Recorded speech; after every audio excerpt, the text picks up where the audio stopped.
Welcome friends. In this video, we will see the definition of Laplace transform, a property of Laplace transform of some standard function, and in the last, we'll see the example of Laplace transform. So basically, this is an introductory lecture on Laplace transform. Now let's see how the Laplace transform is defined. Let f of t be a given function defined for all t greater than or equals to 0. મતલબ f of t ની જગ્યાએ તમે જે પણ function લ્યો છો એમાં t greater than or equals to 0 હોવું જોઈએ. ફોર એક્ઝામ્પલ હું f of t ની જગ્યાએ sin t લઉં છું તેમાં t greater than or equals to 0 હોવો જોઈએ. The Laplace transform of the function f of t is denoted by L of f of t or capital F of s, where s is a parameter, either real number or complex number. The Laplace transform of the function f of t is defined as the integration 0 to infinite e raised to minus st into f of t dt provided the integral exists. તો અહીંયા જો ત્રણ વસ્તુ ધ્યાનમાં રાખવાની છે. પહેલી તો અપર લિમિટ ઇન્ફાઇનાઇટ છે, that means Laplace transform is a one type of improper integral. બીજું કે અહીંયા તમારે જે પણ ફંક્શનનું લાપ્લાસ ટ્રાન્સફોર્મેશન ફાઇન્ડ કરવું છે એ e raised to minus st ની બાજુમાં હોવું જોઈએ. અને થર્ડ, ઇન્ટિગ્રલ એક્ઝિસ્ટ થવું જોઈએ. જો ઇન્ટિગ્રલ એક્ઝિસ્ટ જ નહીં થાય તો લાપ્લાસ ટ્રાન્સફોર્મેશન ફાઇન્ડ કરવાનો કાંઈ મીનિંગ નથી રહેતું. Now let's see one property of Laplace transform. Linearity property of Laplace transform. Linearity property શું કહે છે કે જો તમારે કોઈ આ ટાઈપના ફંક્શનનું લાપ્લાસ ટ્રાન્સફોર્મેશન ફાઇન્ડ કરવું છે કે જેમાં a અને b કોન્સ્ટન્ટ છે અને f of t અને g of t બે ફંક્શન છે, તો તમારે શું કરવાનું કે બે ફંક્શન્સ પર સેપરેટલી લાપ્લાસ ટ્રાન્સફોર્મેશન એપ્લાય કરી દેવાનું. હવે a અને b કોન્સ્ટન્ટ હતા એટલે એને બારે રાખ્યા છે. ક્લિયર? આ થઈ લિનિયરિટી પ્રોપર્ટી. હવે તમને સમજાવવા માટે અહીંયા બે ફંક્શન લીધેલા છે. એક્ઝામ્પલમાં તમને ત્રણ ફંક્શન આપેલા હોય, ચાર આપેલા હોય, પાંચ આપેલા હોય. તમારે એ ધ્યાનમાં રાખવાનું કે જેટલા પણ ફંક્શન આપેલા છે એ બધા પર સેપરેટલી લાપ્લાસ ટ્રાન્સફોર્મેશન એપ્લાય કરવાનું અને જે પણ કોન્સ્ટન્ટ હોય એને બહાર રાખવાના. Now let's see Laplace transform of some standard functions. So Laplace transform of k is equals to k by s, where k is constant. k positive હોઈ શકે અને નેગેટિવ પણ હોઈ શકે. જો હું તમને પૂછું કે લાપ્લાસ ટ્રાન્સફોર્મ ઓફ 5 શું થશે તો તમે કહેશો 5 by s. જો હું તમને કહું કે લાપ્લાસ ટ્રાન્સફોર્મ ઓફ -2 શું થશે તો તમે કહેશો -2 by s. Second, Laplace transform of e raised to at is equals to 1 upon s minus a, where s is strictly greater than a. And the Laplace transform of e raised to minus at is equals to 1 upon s plus a, where s is strictly greater than minus a. તો અહીંયા જો જ્યારે e raised to plus at હતું ત્યારે ડિનોમિનેટરમાં minus આવે છે અને e raised to minus at હતું ત્યારે ડિનોમિનેટરમાં પ્લસ આવે છે. Fourth, Laplace transform of t raised to n is equals to n factorial upon s raised to n plus 1 when n is integer. તો આ ફંક્શન તમે ત્યારે જ એપ્લાય કરી શકો, આ ફોર્મ્યુલા તમે ત્યારે જ એપ્લાય કરી શકશો જ્યારે t ની પાવર ઇન્ટીજર હશે. ફોર એક્ઝામ્પલ જો મારે ફાઇન્ડ કરવું હોય કે Laplace transform of t raised to 10 શું થશે તો આપણને ખબર છે 10 ઇન્ટીજર છે તો Laplace transform of t raised to 10 શું થશે 10 factorial upon s raised to 11. પણ જો હવે મને કોઈ પૂછે કે Laplace transform of t raised to 1/2 કેવી રીતે ફાઇન્ડ કરવું તેની માટે આ ફોર્મ્યુલા છે. Laplace transform of t raised to n is equals to gamma n plus 1 upon s raised to n plus 1. એટલે જ્યારે t ની પાવર ઇન્ટીજર હોય ત્યારે આ ફોર્મ્યુલા યુઝ કરવું, જ્યારે t ની પાવર રેશનલ હોય p by q ફોર્મમાં હોય ત્યારે આ ફોર્મ્યુલા યુઝ કરવું. Now Laplace transform of sin at is equals to a upon s square plus a square, and Laplace transform of hyperbolic sin at is equals to a upon a square minus a square. તો અહીંયા જો જ્યારે sin at હતું ત્યારે ડિનોમિનેટરમાં plus છે, જ્યારે hyperbolic ફંક્શનની વાત આવે છે ત્યારે ડિનોમિનેટરમાં માઇનસ છે. Laplace transform of cos at is equals to s upon s square plus a square, and Laplace transform of hyperbolic cos at is equals to s upon s square minus a square. તો અહીંયા પણ same જ છે, જ્યારે cos at હતું ત્યારે ડિનોમિનેટરમાં plus છે અને હાઇપરબોલિક cos at હતું ત્યારે ડિનોમિનેટરમાં માઇનસ છે.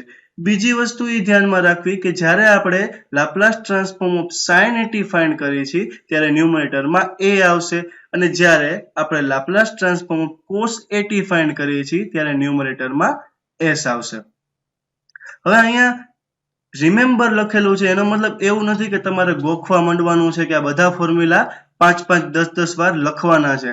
હું એમ કહીશ કે જેટલી બને એટલી વધારે પ્રેક્ટિસ કરશો, જેટલી વધારે તમે પ્રેક્ટિસ કરશો બાય ડિફોલ્ટ તમને આ બધા ફોર્મ્યુલા યાદ રહી જશે. ઓકે, હવે થોડા એક્ઝામ્પલ જોઈએ.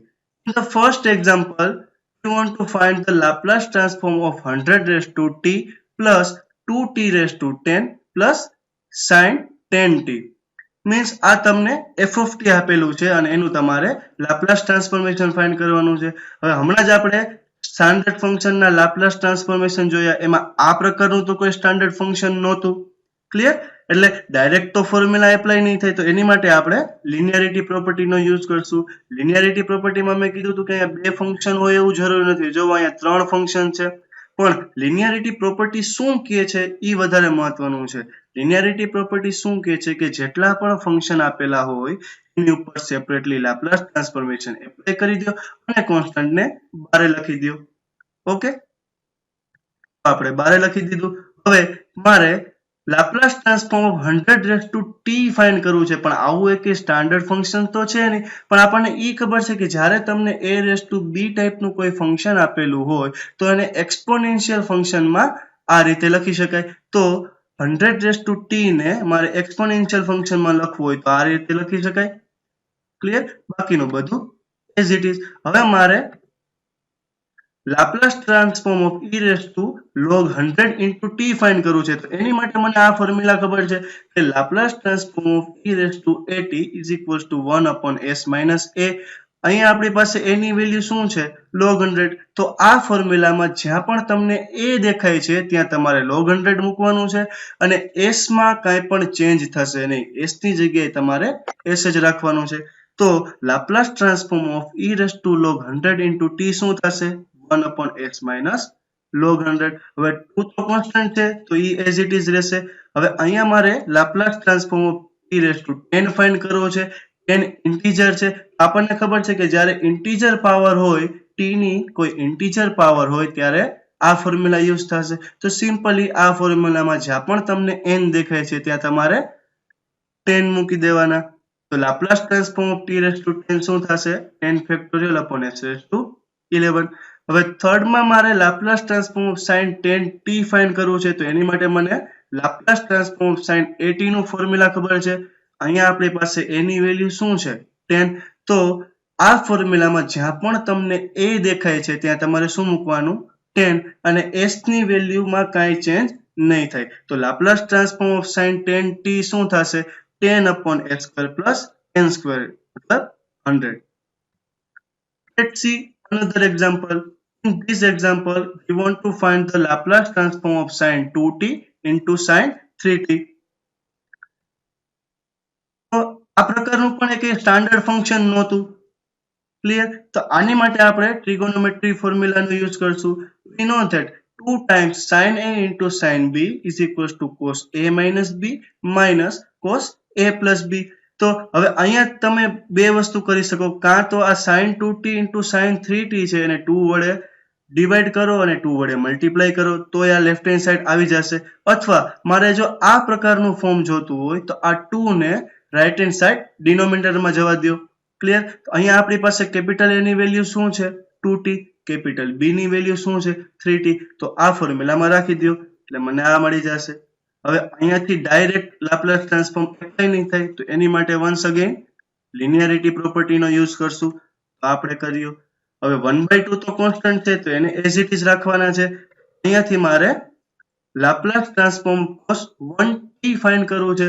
તેની માટે આપણી પાસે ફોર્મ્યુલા છે Laplace transform of cos at is equals to s upon a square plus a square. તો સિમ્પલી અહીંયા આપણી પાસે a ની વેલ્યુ 1 છે, તો આ ફોર્મ્યુલામાં જ્યાં a દેખાય છે ત્યાં તમારે 1 મૂકવાનું છે અને s ની વેલ્યુમાં કાંઈ ચેન્જ નહીં થાય. આ શું થઈ ગયું s/a² + 1. સિમિલરલી મારે Laplace transform of cos 5t find કરવું છે.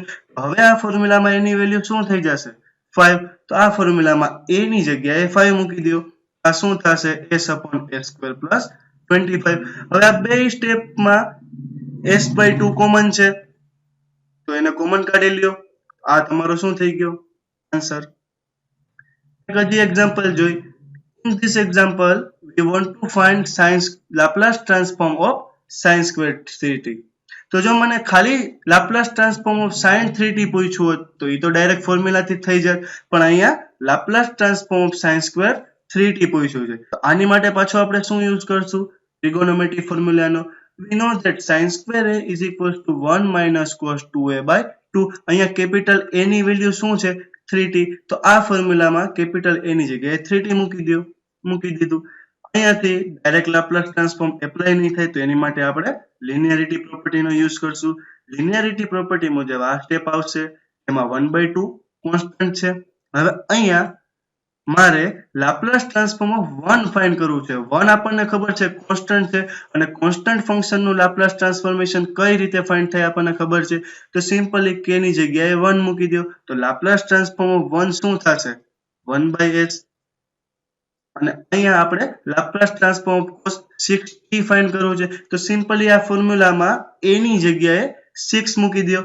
તો Laplace transform of cos 6t શું થશે s/a² + 36.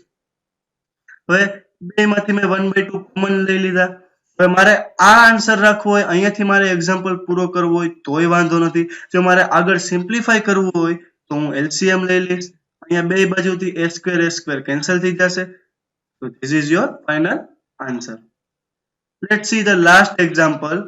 In this example, we want to find the Laplace transform of sin cube at.